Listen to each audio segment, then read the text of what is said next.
I was thunderstruck, Eric, and I don't know where you came in on this, but in the debate transcript I looked at, once again, the fancy suit and ties have a middle-class definition of $137,000 income per year, and one of the candidates said, wait a minute, it's more like $54,000 a year. Explain to me, if you are mayor, where your middle class is. Define middle class in your New York City. Well, and that's a moving target. As I stated during the debate, when you looked at the United Way's report, 40% of New Yorkers have a sufficiency deficit. So if you have a family of four and you're making $150,000 a year and you're living in Park Slope, you are challenged to actually make ends meet. And there are many parts of the city where, based on your income, your family, your rent, and dealing with everything from student loans to tuition, it's a very difficult time for middle-class New Yorkers, and we have decimated the middle class in this city, and if not throughout the entire country. Part of the decimation of the middle class is their fear of crime. Certainly, we've learned at Bloomberg in the last number of weeks, crime is front and center. There's a lot of people talking. Eric Adams, I would suggest, wore the blue, was a police officer. I want you to provide the distinction of your approach to NYPD versus the candidates who don't have your public service. And that's a great question, because many of the candidates refused to talk about this real issue of crime. They wanted to look at public safety through the eyes of a bumper sticker or a slogan. Let's be clear.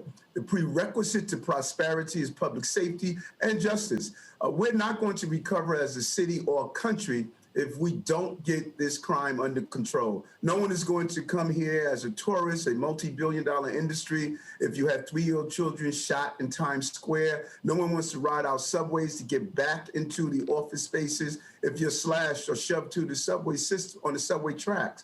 And so my goal is, number one, get gun violence under control. We want to put in place a plainclothes anti-gun unit. We will zero in on gun and gang violence, use our gun suppression unit to really collaborate together with our other agencies to identify who's using the guns, stopping guns from coming into our city. And then we must deal with our street homeless problem, really dealing with the mental health illnesses that we're facing. We're losing the quality of life. No one is going to stay in the city or build in the city if we're viewed as a city that's not safe. Certainly so, Mr. Adams. Obviously, a prerequisite to that prosperity is public safety. So is education here. A lot of folks want to know what's your approach going to be with regards to the public school systems here, with regards to staffing, and more importantly, with regards to the prosperity of our children. Well said. Well said. Listen, let me tell you the biggest embarrassment in this city is how we treat our children in education. Education is not K through 12. That's wrong. The neurologists and pediatricians would tell you education is pregnancy through profession. We must make sure that every area of education is handled right, everything from nutrition when mothers are pregnant to the time that we give them the right tools they need in brain development, but also the real embarrassment. 65% of Black and brown children never reach proficiency in the Department of Education in the city. So, one, we must return the joy of learning in our schools. We must look into internships, externships, lean into vocational trainings, allow the business community, our tech and other industries to be part of the curriculum that we develop in our school systems. And then we must get technology in our schools, access to Wi-Fi and all the tools our children need. And finally, our funding should not be based solely on what happens in a school building. Right. We need to look at the issues around the schools as well. Is your vision centered around the public school system, Mr. Adams? My vision is surrounding lifting up excellence. If that means charter schools, public schools, private schools, let's duplicate successful schools in our city and go across the country to do so. I got 45 seconds, Eric. How are you going to cut costs? How are you going to manage costs in a city where costs are unmanageable?